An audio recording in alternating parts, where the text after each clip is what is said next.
And the other blessing we have is the tranquility, the calmness, the peace that a person finds. Actually, there is an incident, there is an event that is recorded in the books. What happened once upon a time was that there was this Sahabi in the time of Prophet Muhammad sallallahu alaihi wasallam. He tied his horse and he recited Qur'an, right? And he was reading Surah Al-Kahf. And all of a sudden, the horse started to like trample. It's like started jumping up and down and it was very violent. So that person tried to see what's the problem. Why is the horse doing like this? So he saw that there was like a big cloud on the top, overshadowing him and the horse. So that's why the horse realized there's something unusual, and that's why it was doing it. So he went to Prophet Muhammad sallallahu alaihi wasallam and informed him of the situation. Prophet Muhammad sallallahu alaihi wasallam said that the cloud that you see, it is actually a tranquility from Allah subhanahu wa ta'ala. That peace was descending down, and that's why this happened. So this is the thing that Quran, when we recite, the tranquility comes in our lives. And some people, when they are like stressed out in their lives, too much going on, some people might probably go to beach or or close the door and listen to maybe music or something. They're trying to find peace. But we have to look at this one. We have a hadith here. Prophet Muhammad sallallahu alaihi wasallam saying that tranquility will descend on you. We have to recite Quran and get the peace from that. Many people recite Quran, but they don't get tranquility. What is the reason? Because the problem is their heart. It is the door is closed. They are not opening it. Once you intend with the once you read with the intention that tranquility will come unto me, then the tranquility will get affected. You will get affected by that.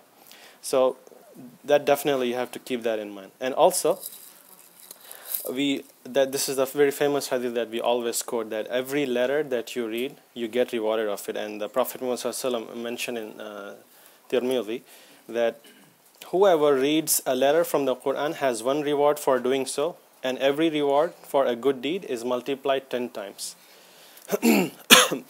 So and the hadith goes on. So if you say Alif Lam Mim, how many rewards do you get? 30.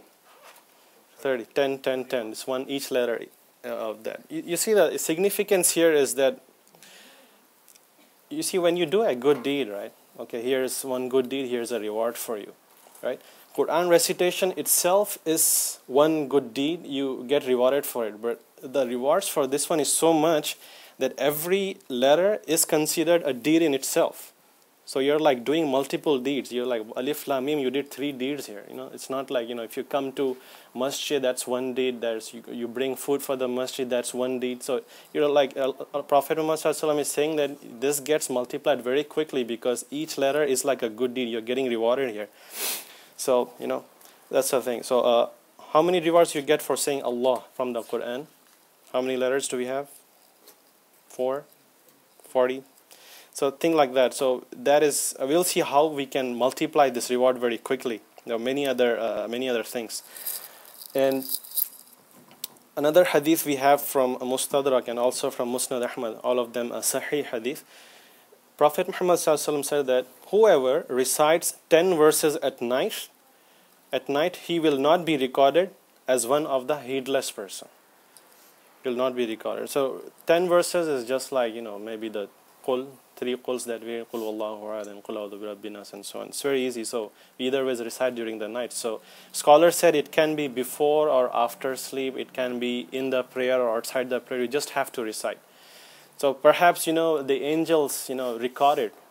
They can say, hey, this person who is coming, he is heedless. This person is not heedless. He's a good person. So they have a kind of marking people.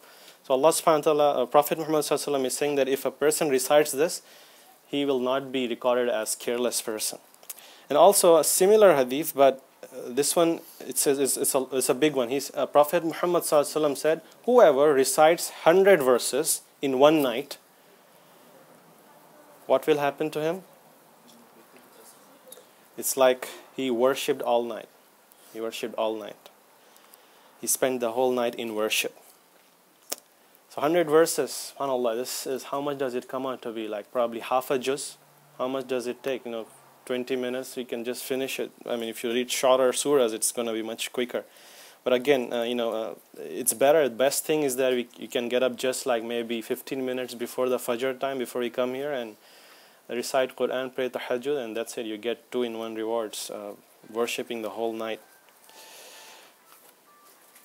Another thing is justified envy. The thing here is that envy in general is not allowed. We cannot envy another. This person has this thing, you're envious of that. That harms the person, and it is also a big sin. You can't do that. But there are few things you can be envious about. Prophet Muhammad ﷺ said somewhat to the effect that envy is justified upon a man who has been given the knowledge of the Qur'an, so he recites it during the night and during the day. So not everybody is blessed with it. Not everybody can recite. Not everybody has memorized, for example. So that is an okay thing to be envious about. And scholars also mention that even though if you have memorized the Qur'an, don't give up the habit of reciting from the Mus'haf, from the Qur'an. Do it that way as well. Even maybe Juz Amma completely, 30th Juz, make it a habit that you recite directly from the book as well, a little bit, so that you don't lose that habit altogether.